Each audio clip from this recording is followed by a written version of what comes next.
Hey, welcome to the Publish, Promote, Profit podcast with me, Rob Kosberg. Every week, I interview thought leaders and experts who have used a book to grow their income and their impact. So tune in weekly for these interviews so you can learn how to use your own best-selling book and go from hunting for clients and opportunities to instead being the hunted.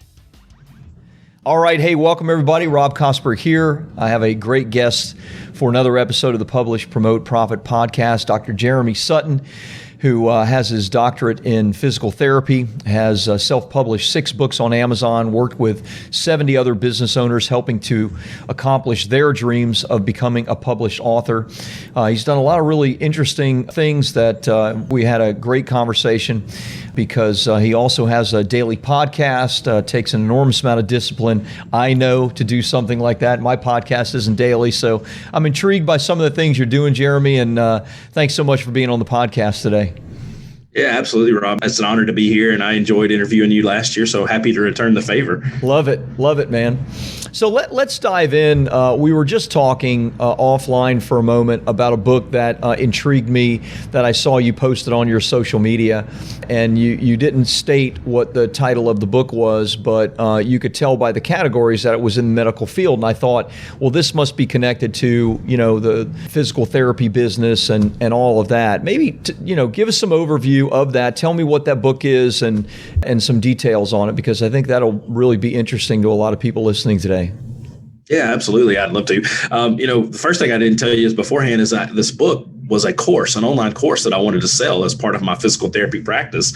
And so I recorded 6 YouTube videos.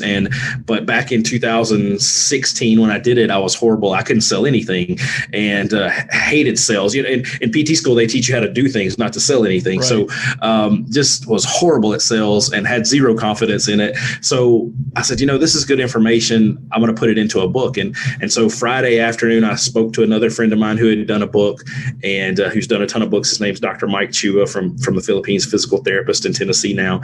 And he said, you can probably have this done by the weekend. And I did. I started on Friday at 6 and Sunday at 2. I hit publish on Amazon. Wow. And I did everything like by myself. It was Canva, Word. It was horrible. I didn't even have the final digit of the phone number for my clinic in the back of the book. It was just, I was missing a number. Yeah. But I started giving that to patients and I started seeing just how much more authority they felt like I had. And so I said, man, I think I have something to help. And they didn't believe it was mine until I flipped it over and showed them my beautiful bald head on the back.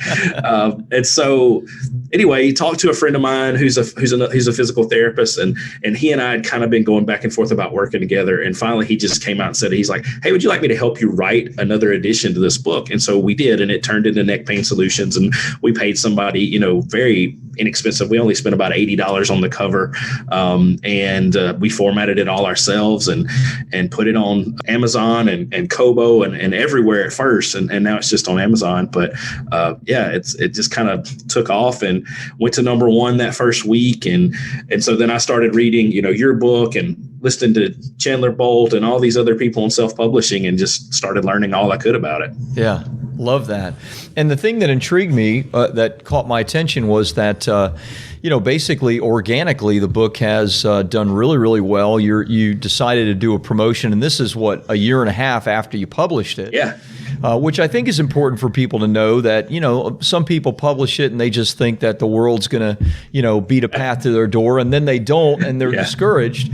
But you can actually pick the mantle up a year later, 2 years later, and, kind of reinvigorate it. Maybe talk a little bit about that, because it looks like it's doing real, real well right now. Yeah, right now, as of this week, we're 185 downloads from 5,000 just for the week. Yeah, and that's just on a free Kindle promotion that I did. And I told you, Rob, earlier, I said I just want to see what it'll do organically. Right. And I think I might have posted on Facebook Monday about it, and maybe Facebook showed it to 3 people that are my sister and dad and mom, right, maybe. Right. But I noticed Monday afternoon it had been downloaded about 1,000 times, and I said, wow, this is kind of crazy. And so then Tuesday, of course, I watched it every 3 minutes, and it got up to 2,300. And so it's just like I said, it's 185 from 5,000. But I thought about posting a press release this week and doing some things like that. I've done that for my clients. You talk about that in your book using webwire.com. But I just wanted to see what it did organically, because early on when I started out with self-publishing, I had no idea how to do any of this. And so it was all just, hey, like you said, I'm just going to put it out there and maybe everybody that has neck pain will find it on Amazon, which is not the case. So, but, here we are a year and a half later, and, that's my book, and I'm going to keep talking about it. And, I've got an email list attached to it and a free course and all that kind of stuff. So we've been able to help over 7,000 people that I'll never meet in person. So it's just been amazing. I love it. I love it. Now, you also shared with me, and I think it would be cool for people to understand like the bigger scope of the plan here, but you obviously use this for your physical therapy practice. You use it for patients, but you're also writing some other books, and you have kind of a bigger plan around that. Maybe share a little bit about what that looks like and how that works. Yeah, absolutely. Well, one thing I do is I help, other healthcare providers write and self-publish books. And I've done some ghostwriting. I don't ever want to do another ghostwriting project ever again. That's hard work, isn't it? It's a lot of work. And I'd like to charge about $4 million for the next one I do, which I don't think is going to work. So anyway, I've done that. It's up to about 85 people now that we've helped, including one of their 7-year-old sons who wrote his first book, which was just the greatest experience everywhere. But I'm going to white label these books. I talked to you before that, where I have a series, they're called the Chronic Pain series on Amazon, and I've got the back pain solutions and shoulder pain solutions pretty much done. I'm looking at getting an orthopedic surgeon to write a chapter in the shoulder one, and they're going to do hip, knee, and ankle, which are most major joints of the body. And then I'm gonna white label those for other PTs, chiropractors, massage therapists, whoever wants to use those, and give them a very low cost to entry point for those, and have them be able to put their own logo and this was prepared for you by Rob Kosberg Physical Therapy, and that way you can be the expert in your town and provide an amazing resource for people that may not want to come to you 3 or 4 times a week, or some people may not be able to afford to, and you can give them a $2.30 book. And then also have a plan to turn this all into courses. So it just turns into another resource that providers can use to help people get better. So, the more the merrier. And like I said, I've been able to help, we've had over 7,000 people get this book, which isn't huge in the grand scheme of life, but somebody from nowhere, Louisiana, who wrote a book and had it downloaded and purchased over 7,000 times. I'll never be able to touch that many people personally in my life as a physical therapist. Right. I love that. Yeah, Jeremy, that's very, very cool. And I don't know where Louisiana is, but I'm in Bossier City, Louisiana is where I am now. Well, I certainly understand the sentiment. I being from Kissimmee, Florida, being, from a small town, and in much the same way, I think my English teacher would roll over in his grave if he knew that I've helped over 1,000 people to write and publish bestsellers and get people on TV and radio and all that stuff. It's like, holy cow, I don't know about that. So, it is cool. Part of my story, Rob, is when I was 19, I was in a physical therapy clinic in Louisiana, and a lady told me I sounded ignorant and nobody would ever believe anything I said because I just sounded uneducated. And so I took that to heart as a 19-year-old.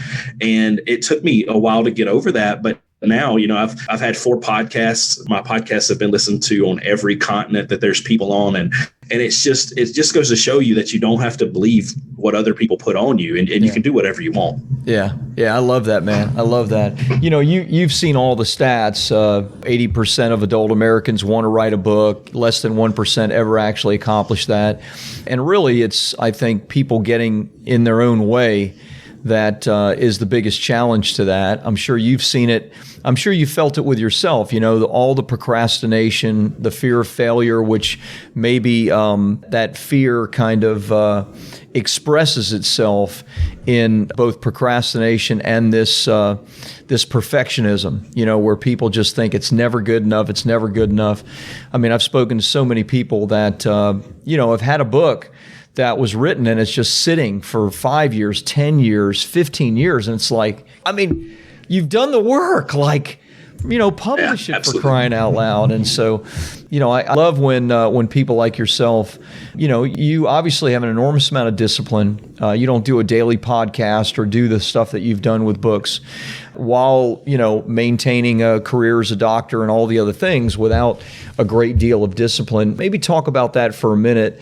What are the things that you find as primary motivators that help you get over the fear of failure, the perfectionism, the procrastination, all those kinds of things?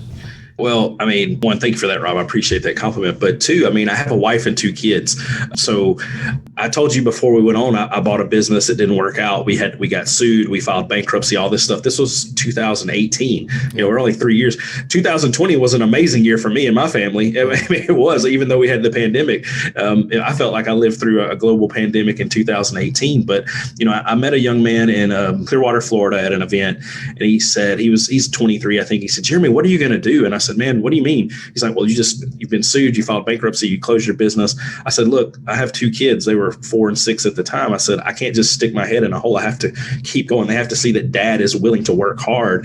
And so, I've just been given this resilient spirit that is God-given, and just have an amazing wife that supports everything I do. And she lets me talk when I come home with these crazy ideas that I say, hey, these are good ideas. And she said, yeah, but are they God ideas? And I'm like, I don't know, but I like it.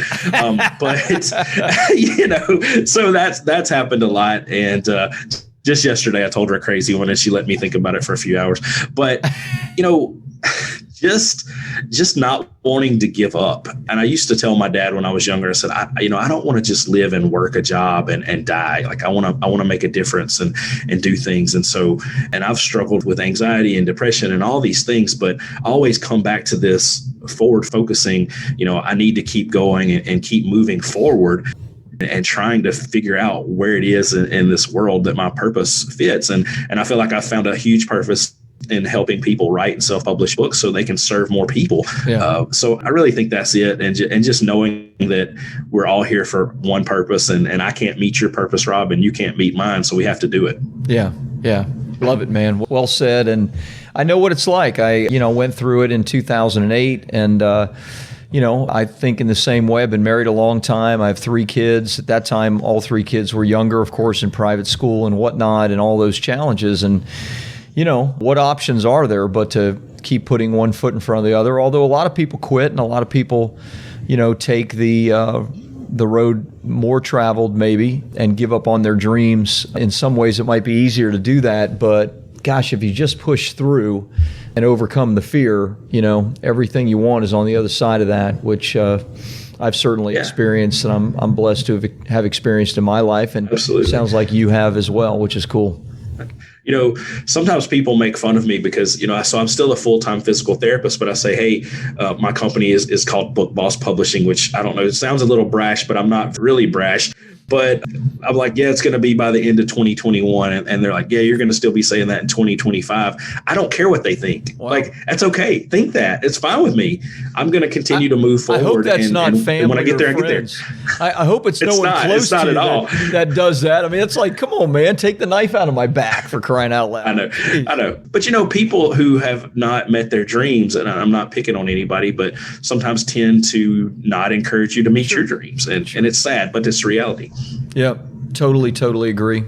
Maybe we can change gears a little bit, because we started down the path of using the books and how the books not just make an impact on others, but make an impact for you.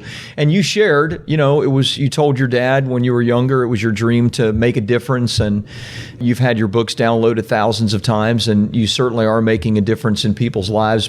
Many people that you've never met and may never even meet that have read the stuff that you've written. And so that's positive. But talk to me for a minute about how the books have helped you, whether it's brought you new clients or gotten you opportunities in speaking engagements or raised your authority, credibility, any stories around that, for you and your book. Absolutely.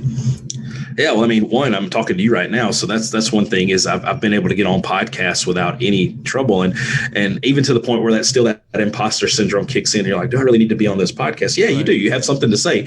But I've been able to speak. I spoke in Ireland a couple of months ago virtually. COVID cost me a trip to Ireland this year. I'm a little salty about it. Yeah. But I've been able to speak at about 4 different healthcare conferences. I spoke at someone else's writing retreat this last weekend or 2 weekends ago. And so that's been there. But I've also coached over 80 people, like you said, write and self-publish books. So I've been able to make that income with my writing business, which is something that I never thought I would do, because that's not something anybody, ever taught me how to do before a couple of years ago. And so now I'm not, like I said, COVID 2020 was a good year for me because I had an online business that was doing well. Yeah. And so I was able to go and, where other people were panicking, I was able to tell my wife, I'm like, hey, we're fine, because I have this other income. I'm not just dependent on being a healthcare provider. If I can't go to work, I still can make a living for our family because I have this skill set that not everybody has. Right. So, I've been able to create online courses. That's how I started in all this. I created a $47 course, and then we went to, kept bumping that up to add value and then charge a little bit more, and then started doing one-on-one coaching. So it's been a game changer for me, Rob, and to the point where I used to tell people, I've been doing physical therapy since I was 19. I'll be 40 this year. And I would say, that's all I know how to do. Well, that's not the case anymore. Like I could just stop today if I absolutely wanted to and go into book publishing. And that's where I'm headed. So it's been huge for me. It's been life changing. And the people that I've been able to meet and the people that I've been able to connect to one another. I have a local friend who has a charity for veterans with PTSD. It's called Warrior Horse, and he helps them with horses. And I was able to connect him with someone in Colorado last week who's building something for veterans in Costa Rica, and now he's going to be involved in it. So without writing books and starting podcasts, I would have never met any of those people, and they would have never met each other. So it's been amazing. Yeah, I love that, man. Congratulations. You said about the speaking engagements, and I want to dive just for a moment into that a little bit. How have your books helped you to get those engagements? Was it that the books gave you the credibility to basically have that conversation? Was the book the first thing that the person in charge saw? Or, walk me through the specifics of that. Sure, absolutely. So for sure, the one in Ireland was a global women's health therapist conference, and they have had several hundred, if not thousands, of people last year in attendance, or 2019. And so that's someone who I wrote my book, and then I created a Facebook group for people who are writing books, and she got in there, and I started serving that group. And she's like, hey, Jeremy, you've written these books, and then you've helped so many other people. We would love for you to teach the women at our conference how to write and publish books. So that, for sure, the book opened that door. And the one I just did a few weekends ago was the same way. She's like, hey, I want authors to come in and talk about, things. So I got to talk to them about launching and marketing, which is, I love talking about, because we could just talk for hours about this stuff. So it's absolutely been from the books. Dude, that's great. Awesome. What have I not asked, or what else would you like to maybe share? We certainly want to give some links of where people can connect with you and learn a little bit more. But, I love what you're doing. I think what you're doing is very, very cool. I think it's cool for you and your family, but obviously for those, both, the readers of your books that have the pain and have the challenges that they're facing, and also what that's just done to, promote you and your business, I think is terrific. Yeah, absolutely. I'll have a book coming out into September for self-publishing for healthcare providers. So that'll be coming out soon, and I'll send you a link when that's ready. But I have my course. I used to charge $1,500 for it, and I decided to make it free. It's bookbosspublishing.com/course, and anybody can get that. It's for healthcare providers, but it's, how it is, Rob. It's regardless of what kind of book you're publishing, it's the same framework. Yeah. Awesome. So that's bookbosspublishing.com/course. Course. Love it. Yes, sir. Awesome, man. Jeremy, great to have you on, man. Thanks for being a guest on the podcast. Thanks for sharing so authentically and honestly, and it was great to have you on. Yeah, thank you so much. It was a pleasure. I really appreciate it. My pleasure.